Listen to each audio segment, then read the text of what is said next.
within a week of getting out of Mount Penang, I was on heroin, taking all these things to mask all of these feelings and horrible memories that I had of these places. To try and block it out.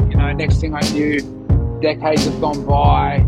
And I've wasted my life. These feelings and emotions and pain and what I went through. For me personally, opening up about it, talking about it, has helped me dramatically. Young soldier of God, steady march.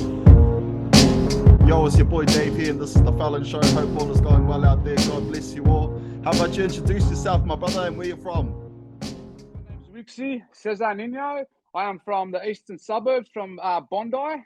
I was born in Colombia, in South America, in Bogota.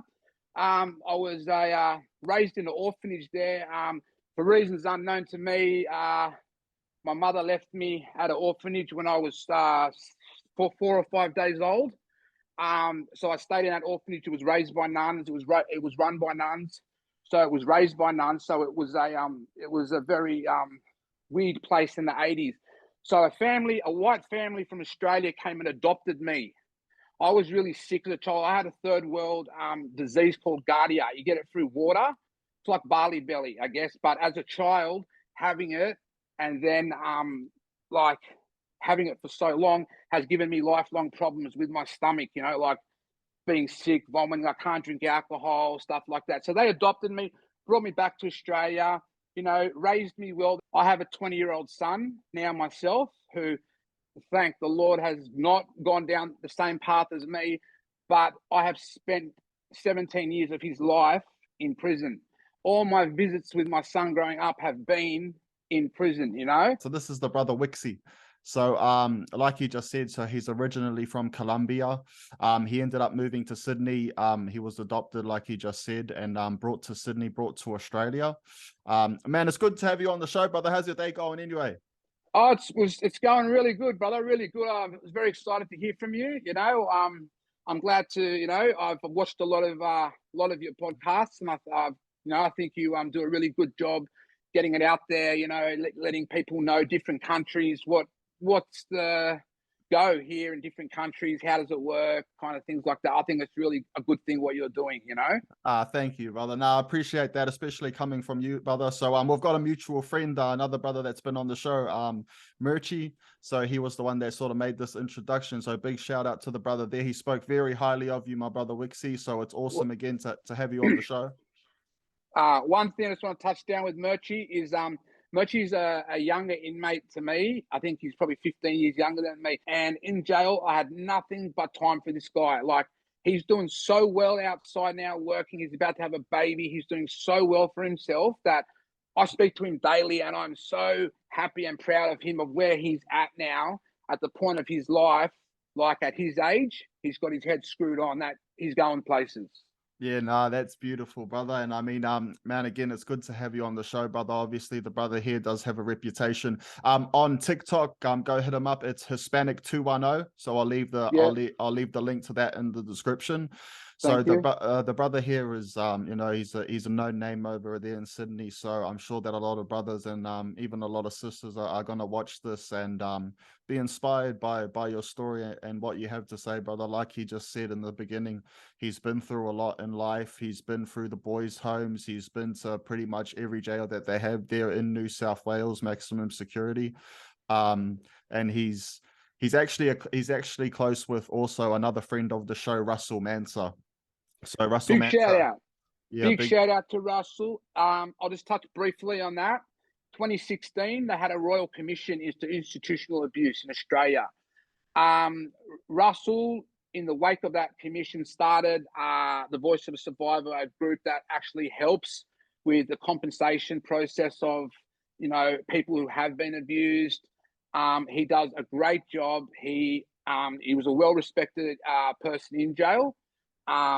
And he's still very well respected now, and actually reached out to me and gave me a job working with the Voice of a Survivor. So that's why I'm so passionate now about this part of my life. Now that everything's kind of settled down, I can move forward, give back, change with Russell's help as well. Hopefully deter some of the kids today that jail and crime is finished. There is nothing left to do anymore. Like everywhere, anything that gets done in Australia, there's about 50 cameras that see you. You know what I mean? Like it's a big difference from when we were growing up as kids. The Voice of a Survivor. It's the voiceofasurvivor.com, isn't it, brother? Yeah, it's the Voice of a Survivor. You can Google it, the Voice of a Survivor, and or anything Russell Manser. Just type his name into Google. It'll come up straight away. The Voice of a Survivor, the picture of the owl. And they are doing absolutely great work with helping kids who have been abused. And but there also is a flip side to that coin. Okay, well, I personally believe that the government, the amount of people I know who have gotten big compensation claims, have gotten out of prison and have started using an overdose and died. All right, which is it's terrible, it's horrible. So you have people who have done 20 plus years jail. They've never had anything to their name besides a dole check. Then they get given $400,000 and don't know what to do with it. It's like it's like throwing gasoline on a fire for some people. Yeah. Oh well, yeah. That's very sad, my bro. That's very sad. But look, I mean, again, if you have been through institutional abuse here in New Zealand as well, even for my New Zealand viewers, I highly recommend going to the Voice of a Survivor, because they're just good heads, you know what I mean? You got Wikse here, Absolutely. you got Russell Manser there, you know what I mean? Brent Simpson as well, all people who have been on the show. So just real good blokes that are part of it, and just yeah, and it's not weak to speak about those sort of things. Wikse, the brother himself here, has a story of what he suffered at the hands of the state, and what happened as a result of that, which is 17 years in prison across the state in New South Wales. To me, it's just such a wasted life, because really jail is like the most boring place because nothing happens, but it's the most dangerous place because anything can happen. You know what I mean? Like, there's a fight will happen over a piece of toast, and next thing knives are getting pulled and silly stuff like that. There's a lot of gangs in jail now. Jail has definitely changed dramatically in the past 23 years that I've been going in and out of prison. When I first came to prison, young offenders for us was Park Lee. It wasn't Windsor. So we came from juvie straight to Park Lee. So because I'd done quite an amount of time in boys' homes, a lot of the boys who transitioned at the same time as me to jail, we all arrived at Park Lee together.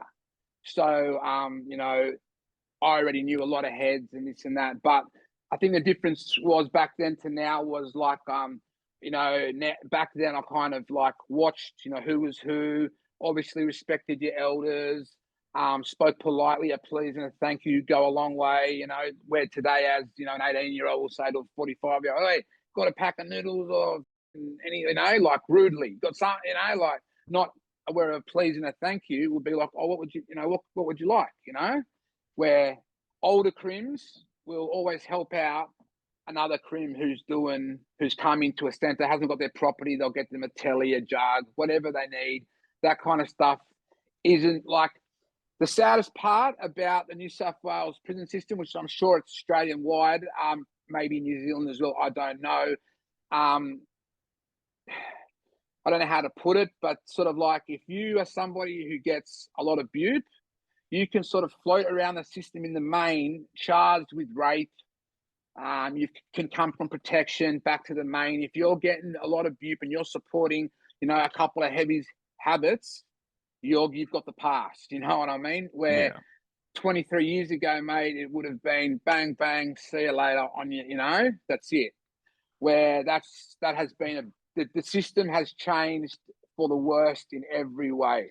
Obviously, you're part of the Voice of a Survivor, so you have your story of how you've entered into that space, brother. And I mean, you touched on it at the start. So, I mean, to go into that, brother. So, I mean, from there, bro. So, how was it for you going into Australia and from Colombia and obviously being adopted? And so, how was that for you, brother? It was huge. I cannot tell you enough how dramatic, traumatizing, wondering, You know, countless. It's still to this day. It was a very hard transition to come from a Spanish speaking country where everyone's dark or whatever to a white community, you know, where it's you're out of place. You know what I mean? It's like, why is this kid dark? He goes to a school with white people. I didn't fit in from the word go. It just nothing felt right for me. I have a sister who's adopted. She's doing well in life, but me, I just veered the wrong way pretty much as soon as I could, really, you know, like it was quite sad really, because I could have done anything with my life, but hopefully this second chapter of my life beginning now, you know, will show that, you know, my legacy will be something different. I got the shivers you saying that one, brother. I can feel it, mate. No, that's an awesome mentality, brother, because life's just beginning for you, brother. You know, Absolutely. it's a new chapter, man, a new story. So I mean, bro, so it's like, so from there, well, bro, can I ask, so your TikTok name is Hispanic 210, brother. So what's 210 to what's 210 mean? So it's 210. So back in the 90s, and people who are younger now wouldn't know, but back in the 90s there was a few tills that had Pacific keys that would open the till if the no sale was locked. You had a IBM key, which for all the IBM tills. You had the 010 key, then you had a 210 key, which opened all the 210 tills. So everyone back in the early 90s or whatever, and it was started into like a crew by one of the boys, the City Boys. One of the City Boys in particular, who is still around today, has huge respect throughout Australia wide. He's definitely a pioneer in every aspect of the game. Still to this day is a huge name, and he started that crew. What was your introduction into that world? Well, because I grew up in the Eastern Beaches, the city Woolloomooloo was never very far away. It was 10 minutes down the road, right? You know, Glebe's half an hour down the road. So for me to venture out just a tiny bit into the city and meet some of these boys who were going out searching, making money, I learned a lot off them. You know, I went out and on my own after learning a lot and did a lot of my own things, done a lot of my own earns, went out. I like to do things one out. I don't like having, you know, coes and whatnot. I like to do things by myself, make my own money. But definitely those early years, the teenage years, where like, you know, you can look back. We had a show in Australia in the 90s called Australia's Most Wanted. And everybody used to watch this show in juvie, and you could pick who these people were robbing banks. They just had a hat on and glasses, and you'd be like, that's such and such, that's such and such. We knew everyone. When that show stopped, it sort of, you know, finished. And as well, a big part of the early 90s was the graffiti scene here in all of Australia, but Sydney. You know, there was, you know, you had UTB, which was like United Tongan Brothers. They were like Burwood, you know, West Ride Boys, which they had a big reputation. They were RBS. You had FUA, which was like a Sydenham crew, a lot of Islanders. You know, PSK was the Eastern Suburbs. But so UTB stood for United Tongan Brothers or Untouchables. FUA stood for Fuck Yous All. PSK stood for Parkside Kings or Parkside Killers. PTK was like Primetime Killers. You had older crews like RCF. Shout out to Icy, RCF. Rock City Funk, PIC. These were crews that were around in the early 80s, you know, that kids like me growing up by 89, 90 was interested, you know, was very interested in graffiti and getting out and getting it up. And it was almost part and parcel with searching and crime here in the 90s. If you did crime and put up graffiti, like you needed to be, you have to be part of a crew, you know what I mean? Like you needed to represent something or someone or a crew, you know, you'd go out, you'd have battles and whatnot. And the funniest thing was that we had on Mardi Gras night here in Sydney, Oxford Street, down the bottom of Hyde Park, right? It was really funny. You would get every crew so you'd have Redfern, Glebe, Woolo, West Ryde, Eastern Suburbs, all hanging in different areas of the park, Hyde Park, like, you know, sometimes fights would break out, but it was always this night where people would all congregate in a park where it was like stuff that you just don't even hear of or see anymore. Like all these postcode war stuff that goes on now, that was never around back then. No one cared where your postcode. If you were from the city, you were from the city. And that was it, you know, the boys that you knew from juvie or jail, that's who you hung around, I guess. Yeah. Yeah, And yeah. that was huge. Yeah, so that's a lot of history there, man. A lot of history in Sydney there. So I mean, well, bro, so all right, so then what was your introduction into the youth justice system, bro, and how did that sort of go? Okay. It's really weird. I had a couple of charges as a juvenile, as like a 14-year-old, shitty little charges, malicious damage, nothing serious. We had an incident on a bus. There was about 4 of us. We were younger. These 18-year-old boys started teasing one of my friends.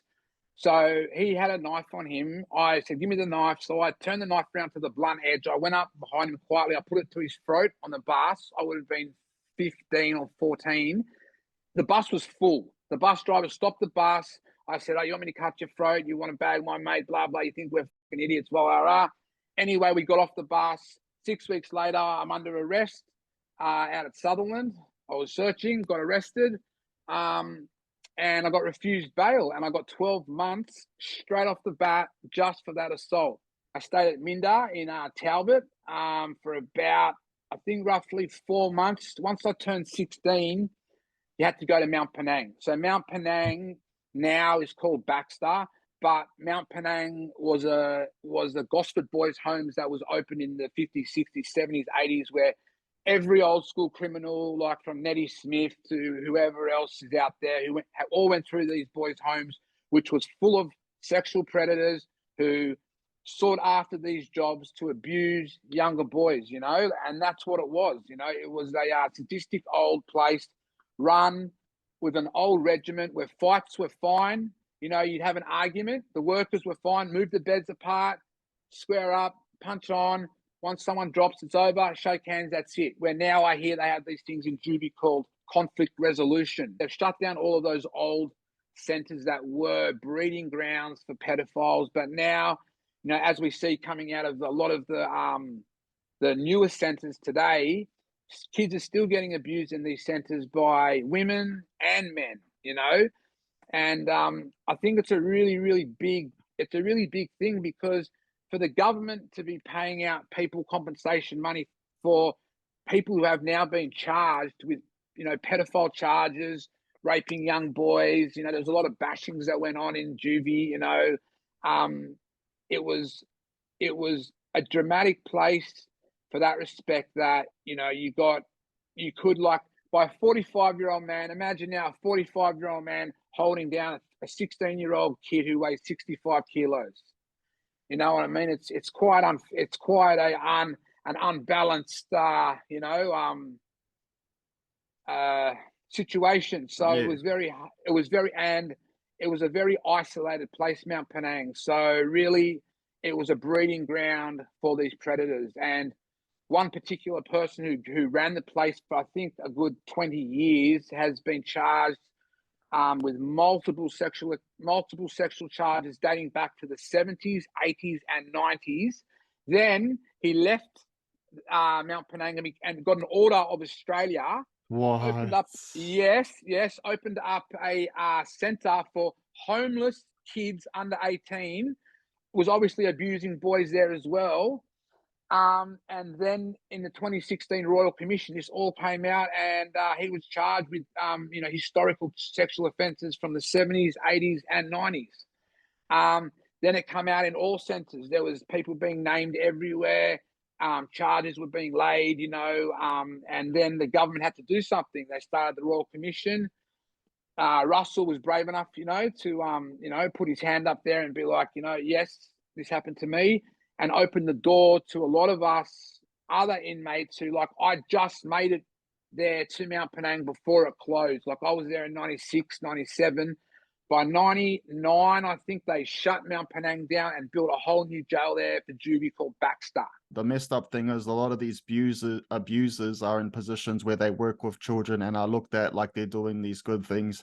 They're opening homeless shelters. They're doing things like this, and they're abusers themselves. I've had people here in New Zealand, man, who have suffered at the hands in boys' homes as well. You know what I mean? Who have been abused by you know, workers and things like that. And some of these workers are still working with children. The thing is, they try and take it to the police, you know what I mean? And Yeah, because of the unreliability of the witnesses, because they've done all this jail, because of what's happened to them, they're unreliable, you know what I mean? So nothing even happens to these perpetrators. There's actually a royal commission going on here in New Zealand right now, which I is read up getting on it. it's getting no media attention whatsoever here in New Zealand. So again, if you have been through any sort of abuse in state care, I highly recommend going to the Voice of a Survivor. And you know, I'm sure that, you know, the Voice of a Survivor will be able to point you in the direction if they can't help you directly, for my New Zealand viewers. But I mean, Yeah, well, bro, so I mean, well, you know, so you were abused in the boys' homes as well. I was abused as a 15-year-old at Minda. Then I was you know, physically abused at Mount Penang. Got out of Mount Penang, I think I'd say 6 months before my 18th birthday. Within a week of getting out of Mount Penang, I was on heroin. I was on Rohypnol, taking all these things to mask all of these feelings and you know, horrible memories that I had of these places. You know, to try and block it out. You know, next thing I knew, decades have gone by.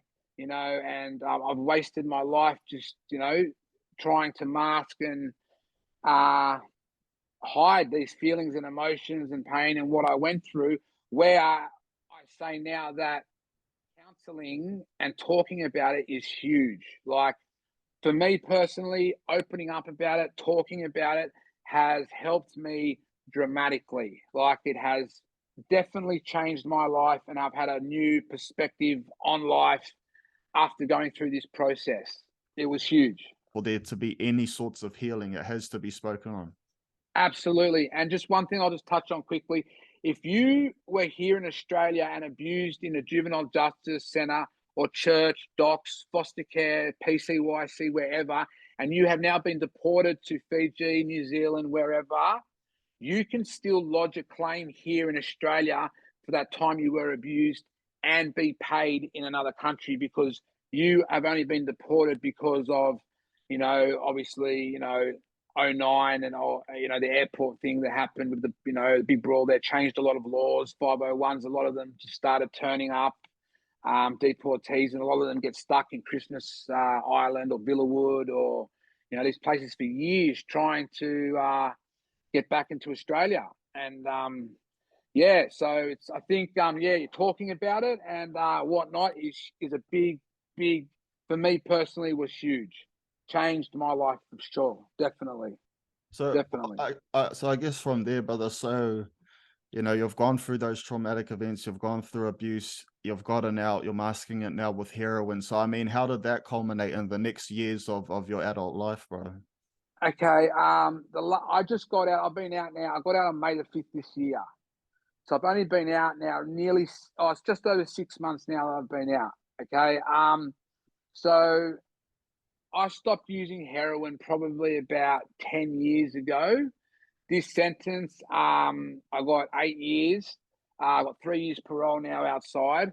So I'm serving parole. Parole couldn't be happier with me. They're just like, we can't believe you're doing so well. You're working. You know, you've got clean urines. You're not using. That part of my life is finished. Like not only do I have a 20-year-old son who's about to turn 21, I have a 4-year-old grandson who you know, is the most beautiful kid. And, you know, missing those years with my son and only seeing him in jail and for 5 minutes here, 5 minutes there, you know, and then now watching him with his son, how hands-on he is.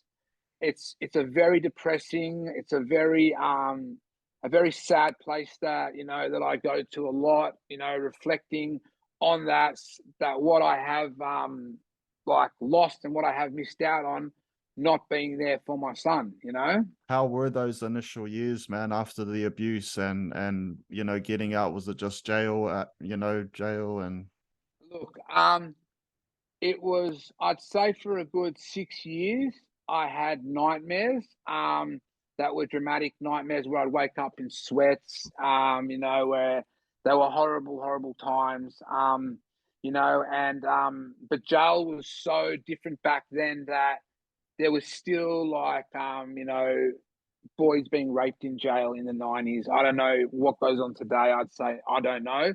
But back then, it was still a thing where there were certain older inmates still floating around the system that are now dead or whatnot, you know, that raped younger boys in jail. You know, they would, and it was quite bizarre that like some of these yards were set up for young offenders between 18, I think, to 25 was young offenders, and the adult mentors they had were rapists. So you're putting a sex offender in with young boys to take his pick from the weakest link. You're coming out with me, and everybody knows what's going on, you know, and it's fucking ridiculous. And now, like a lot of boys, you know, take it into their own hands and will deal with it and whatnot. But like I said before, if you have a steady, you know, income of BUP in the system, you've got that green light pass ticket. You know, the main is full of rapists for that reason. And the jail like has just changed so dramatically that I don't fit in anymore. I'm old. Like in most of the centers I go to, my min number's in the top 10 lowest in the jail, like in the wing. You know, it's I don't fit in anymore. My generation, they're gone, they're finished. A lot of them have gotten jobs, they work. Yeah, and it's really sad to see, you know, a couple of those older inmates who are still coming to jail at 60, 65, 70, and have min numbers that are so low that you know that they've been to jail back then, and it's just, you know, it's jail now is it's probably more dangerous now than it was back then, just for the certain gangs that are getting around the system now, the postcode wars. Obviously, you know yourself, you've done a lot of interviews with people here in, you know, Sydney, Australia, and there's a lot of groups and crews that have formed that take up, you know, wars inside jails and are quite violent and are quite brutal. Yeah, you know, and I feel sorry for the youth of today that, like, you know, that there's so many shootings happening and killings that these young kids are getting tied up in and used for, you know, just for other people's gain, so they don't have to do the time, you know. yeah. And it's actually getting out of control here in Sydney, New South Wales, with all these uh postcode wars, rap wars. You know, it's turned quite violent. Yeah. Yeah, yeah. I mean, I think it's across the board as well, man. I mean, Oh yeah. Here in New Zealand, bro, people are running amok, man. It's just the world's getting crazy out there, bro. It's you know, that's why, you know, brothers like you know, brothers like other people who have been on the show, you know, it's needed, bro, to share those stories, you know what I mean, and show the realities of that life. I mean, bro, how was it for you going into the system as a Hispanic brother? You know what I mean? Was there a lot of other Hispanic people in there, or Look, did you sort I'd of just stick with say, the city boys, or yeah. Well, look, obviously, I stuck, you know, yeah, with the city boys. The boys I knew from the city always hang together in jail. You know, you had, you know, the country boys, city boys, whatnot. I always hang around the city boys in jail, um, and like being South American, you're a minority in jail. I've probably met, I'd say, 5 Colombians in my time in, you know, over coming to prison for 23 years. I've probably met maybe 6 Colombians, and they have been caught at the border with coke and are doing either life or 30 years or 20 years, you know, but they're not. There was only one other person who is in jail now in Melbourne who was around back then, but a lot of I identified because of the color of my skin. I obviously identified a lot with Aboriginal inmates, Islander inmates, um, other inmates that weren't Aussie. You know, yeah, I identified more with hanging with people of my own color skin than white people that I just didn't feel I fitted in with. You know, it was very awkward for me. I could do my time again, I would have gone and left school, got an apprenticeship at 16, done that apprenticeship and worked. And then at 30, already being fully qualified, made good money, you know, could slowly settle down, be the boss of people who are twice my age, you know, and people gave me this advice, but I thought I knew better. You know, you always think when you're younger, you know better. I remember coming to jail 18, looking at 45-year-olds my age and thinking, they're 40 years old. They don't know what they're talking about. They're dinosaurs. They don't even listen to them, like, not to their face, but to people my own age, I'd be like, they're 40 years old, mate. My dad's 40. Don't like. And so now I know that's obviously how I get spoken about in jail. Like, I see my min number and my age, and they think, you're going grey. You got grandkids. Like it's finished. Like it's a sad life. If you're still coming to jail now at this age, I think that you really need to do some soul searching, and try and like find something that interests you other than jail. How was your relationship with your adopted family? Are you still in contact with them, my bro? Or? My father I'm very close to. The rest of my family wiped me, I'd say, in the early 2000s. Like, I was no longer invited. I was no longer welcome in people's houses. I was like, nah, he's not welcome here. So my relationship with my father, he never gave up on me till this day, and is now so happy and proud of me of where I'm at that it brings tears to his eyes, which moves me and makes me be like, all I wanted to ever do was make my dad proud. Like, my relationship with my mother was a different one. It was a very complex relationship. She had her own issues growing up, but my father was my rock and was the reason why I think that any goodness I had in me came from him. Definitely raising me, showing me this and that, what I never showed my son. I think that my father was a massive influence on my life. Well, I mean, brother, from there, man, I mean, bro, you've only been out 6 months, man, you know what I mean, bro? So you're still fresh out, man. So, I mean, how has the last 6 months been, man? And how's the future looking? Well, the last 6 months, imagine, like I said before, people, they've never had large amounts of money. They get out of jail. There's $350,000. What I did, which I think was a smart move, was I gave majority of it to my dad to hold. So I thought, okay, give me 20 grand. Let's see what I do with that 20 grand in a little bit. I got onto the pokies, which was, I wasted a lot of money on the pokies. I stayed in the Meriton apartments for like 4 months, which cost a lot of money. But I still got everything done that I wanted to do with that money. Fixed my teeth, got a car, got nice things to show for it. I still have a bit of money left over, but I work, and I have an income, and I say going to work every day is so much more rewarding than trying to plan a crime that you're going to get pinched for anyway. Exactly. Yeah. Like, you've got people shooting someone in one street, running down the next street, and the hoodie comes off and you see he's got blonde hair. Like, there's cameras, and the doorbells on most houses have cameras. Like, most cameras cars everywhere. That's right. Like, in the cars, people got all those dash cams now, mate. They got everything. They go 24/7. They record everything. So yeah, it's a new time. It's a new era. Well, I mean, so you're doing mentoring now as well, is it, brother? Or you're working towards? Yeah. No. I'm actually starting a group. Not a group. I'm actually starting a degree like in counselling. Wow. So yeah, I go to TAFE as well now. I'm doing it like part time. I do it 3 days a week, but I want to within the next 5 years have accomplished and have a degree in counselling like Russell does, where he can go into juvenile justice centres, into jails after 10 years of being clean, and speak to these younger inmates and say, look, been there, done it. It doesn't work. There are better things out there in life than, flashy cars that you've had from, whatever, however you've got it or whatever. There's so much more in life that is so much more valuable, like family, friends. Like I'd say growing up, okay, my first friend died at the age of 14 or 13 of a heroin overdose when I was in juvie.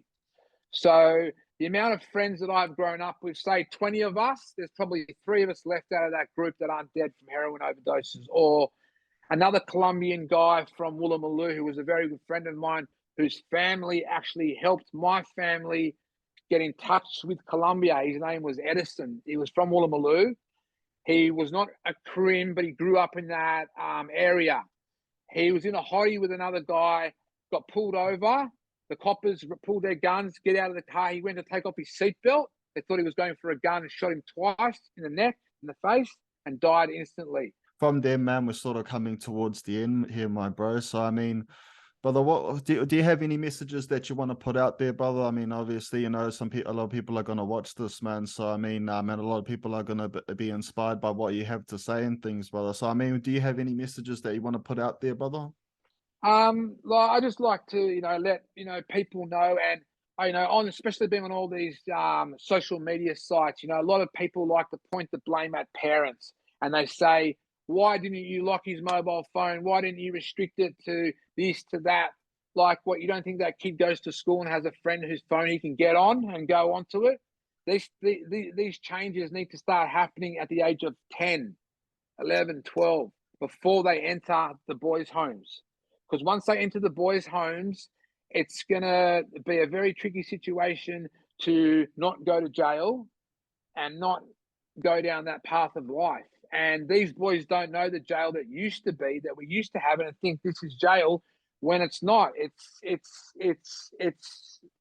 jail has turned me off so much that going to work every day is so much more fulfilling and rewarding. And I do regular therapy, regular counseling, still talking about stuff that happened 27 years ago, that I'm still dealing with.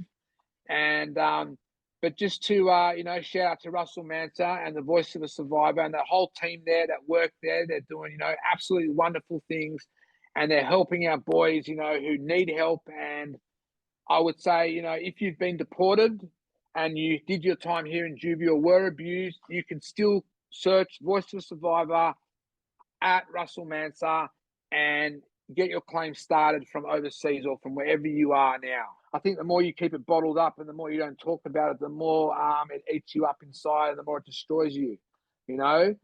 I never believed in counseling for a long time until I finished this claim process and started actually opening up about it, and found that, holy shit, this has really taken a load off my shoulders, knowing that it's not just me. I wasn't the one. It wasn't just me being abused. So it was half of the other people here. Yeah. Whether it be sexually, physically, emotionally, whatever. Like, it's a huge thing. And counseling, I think, is a massive, massive part to rehabilitation. Breaking it down and working through it step by step. Thank you, Wikse. Nothing but love and respect, my bro. Ciao.